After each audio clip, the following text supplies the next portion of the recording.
पम्मी का बेटा सूरज बहुत ही नेक दिल लड़का था। सूरज पेशे से एक टीचर था। पम्मी अपने बेटे सूरज को बेहद प्यार करती थी। वो हमेशा सोचती थी कि उसके बेटे की शादी किसी ऐसी लड़की से हो जो उसे हमेशा खुश रखे और उसका ध्यान रखे। एक दिन पम्मी और सूरज अपने पड़ोसी अमित जोशी के यहाँ पार्टी में जाते हैं, जहाँ उनकी नजर रोशनी पर पड़ती है। रोशनी बहुत ही सुंदर और कोमल स्वभाव की लड़की होती है। सूरज और पम्मी को रोशनी पसंद आ जाती है और वो जोशी जी से रोशनी के लिए बात करती हैं। सत श्री अकाल जोशी भाई साहब, ए कुड़ी कौन है? बहुत प्यारी है, मैनू अपने सूरज वास्ते बहुत पसंद है। यह मेरी भांजी रोशनी है। बहुत ही गुणवान और समझदार लड़की है, लेकिन ओहो परवर की भाई साहब।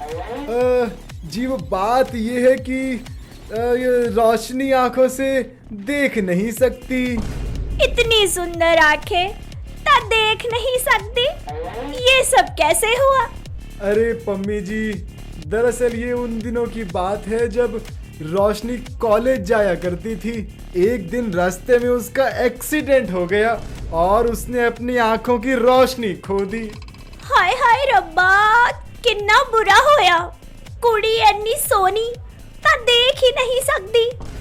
पास खड़ा सूरज सारी बातें सुन लेता है और पम्मी और सूरज दोनों को रोशनी के लिए बेहद दुख होता है।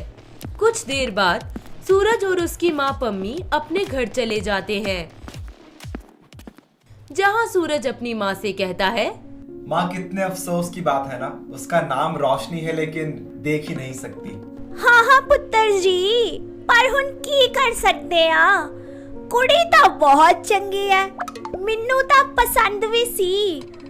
मैं तो उन्नू अपनी बहू भी बना ला, पर मैं कोई पागल नहीं है जेड़ा किसे नु भी तेरे मत्थे मड़दा।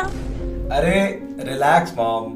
ऐसा कह के सूरज वहाँ से अपने कमरे में चला जाता है और मन ही मन पूरी रात रोशनी के बारे में ही सोचता रहता है और सुबह जॉगिंग के लिए निकल जाता है और पार्क में पहुँचता है, जहाँ उसकी मुलाकात रोशनी और जोशी अंकल से होती है।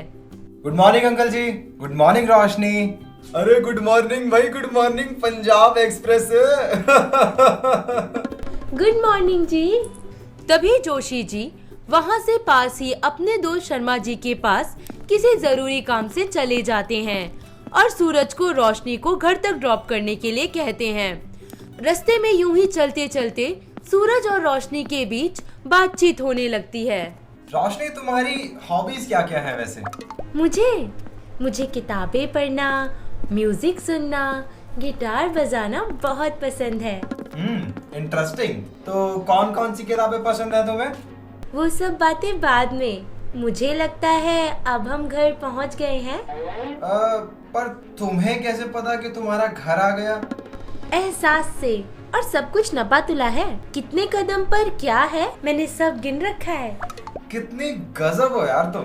तुम्हारी बातें, तुम्हारा अंदाजा, सब कुछ एकदम परफेक्ट। अच्छा मजाक कर लेते हैं आप एक ब्लाइंड गर्ल के साथ। रोशनी को उसके घर ड्रॉप करके सूरज अपने घर वापस चला जाता है और कुछ दिनों तक रोशनी और सूरज की मॉर्निंग वॉक के दौरान ऐसी ही मुलाकात होती रहती है और दोनों को एक दूसरे से प्यार हो जाता है और सूरज और रोशनी एक दूसरे से शादी करने का फैसला कर लेते हैं। एक शाम सूरज अपने घर पे अपनी माँ पम्मी से रोशनी को लेकर बात करता है। माँ, मुझे कुछ बात करनी है आपसे। हाँ जी पुत्र जी, की होया दसो। माँ वो रोशनी बहुत पसंद है माँ मुझे। मैं उसी से शादी करना चाहता हूँ। की कहा तू? एक चपेड़ पई ना ता अकल ठिकाने आजू तेरी। तू उस अंधी नाल ब्याह करेगा? तेरा दिमाग ता नहीं खराब हो गया? माँ बस, अब और कुछ नहीं। मैंने एक बार कह दिया ना तो बस कह दिया। आए हाय, आया मोया बड़ा बाहुबली बनदा फिरदा है। मेरे हुंदे तू उस कुड़ी नाल ब्याह करेगा? मैं भी देख दिया किद्दा करदा है। सूरज अपनी माँ को बहुत समझाता है पर उसकी माँ पम्मी नहीं मानती। सूरज रोशनी से कोर्ट मैरिज कर लेता है और उसे अपने घर ले जाता है। रोशनी को अपने बेटे के साथ शादी के जोड़े में देखकर उसकी माँ पम्मी बुरा सा मुंह बना लेती है और बवाल मचा देती है। हाय मैं मर गई, मेरे रब्बा, मेरी तक किस्मत ही खराब है। मेरे मुंडे ने इस अन्नी नाल ब्याह कर लिया।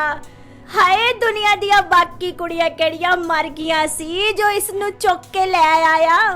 माँ अब तुम कुछ भी कहती रहो, लेकिन रोशनी ही आपकी बहू है। इस तरह दिन बीतते जाते हैं। रोशनी की सास पम्मी उसे नापसंद करने के चलते रोज किसी ना किसी बात पर उसे ताने मारने का एक भी मौका नहीं छोड़ती। और तभी एक दिन रोशनी, टेबल पर जेड़ी तेल दी बोतल है वो थल्ले लाया, मैं ऊपर भूल गई सी। अभी लाती हूँ माँ जी। आय हाय सियापा, आकी ले आई, तेल नहीं शैम्पू है, शैम्पू। सॉरी माँ जी, मैं दोबारा लेकर के आती हूँ। चल छोड़, जा जरा एक कप कॉफी लाया। मेरे गले च बड़ा दर्द हो रहा है। तभी रोशनी किचन में जाती है और कॉफी बना के ले आती है। कॉफी पीते ही उसकी सास पम्मी बुरा सा मुंह बना लेती है और वो कप जमीन पे फेंक देती है और रोशनी पर चिल्लाने लगती है। हाय हाय नी मर जानी है, आकी चौक ले आई। हाय हाय मेरी मत मारी गई सी जो मैं इसनु कॉफी बना ली कहता। अन्नी किसे था दी, चीनी दी जगह नमक भर के ले आई। अपनी सास पम्मी की बात सुनकर रोशनी रोने लगती है। तभी वहाँ सूरज आ जाता है और अपनी माँ की सारी बातें सुन लेता है और बोलता है, अरे ऐसा मत बोलो माँ, रोशनी एक बहुत ही समझदार लड़की है। हालांकि यहाँ एडजस्ट करने में उसे थोड़ा सा टाइम लगेगा, लेकिन यकीन मानो उसकी कैचिंग पावर बहुत ज्यादा अच्छी है। हाँ हाँ देख लेंगे, कोई नहीं। इस तरह वक्त बीतता जाता है और रोशनी सारे घर को संभालने की जिम्मेदारी बहुत अच्छे से निभाने लगती है और अपने गुणों से अपनी सास पम्मी का भी दिल जीत लेती है। वो घर के कामों के साथ साथ म्यूजिक की क्लासेस देना भी शुरू कर देती है, जिसकी वजह से उसकी फैमिली इनकम और समाज में उनके परिवार का मान सम्मान बढ़ता है और पम्मी को अपनी गलती का एहसास होने लगता है और वो अपनी बहू रोशनी से कहती है, रोशनी पुत्र, तू तो बहुत चंगी है, मैं तेनू समझ ही नहीं पाई, मैनू माफ कर दे पुत्र। नहीं माँ जी, आप माफी मत मांगिए, आप तो बस अपना आशीर्वाद दे दीजिए।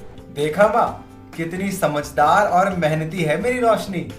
अब पम्मी को समझ आ जाता है कि बेशक उसकी बहू आँख से नहीं देख सकती, पर उसका नजरिया आँख वालों से कहीं बेहतर है और वो सब खुशी खुशी एक साथ मिलकर रहने लगते हैं। अगर आपको ये वीडियो पसंद आया हो तो इसे लाइक कीजिए, चैनल सब्सक्राइब कीजिए और कमेंट करके बताइए कि भविष्य में आप कौन सी कहानी देखना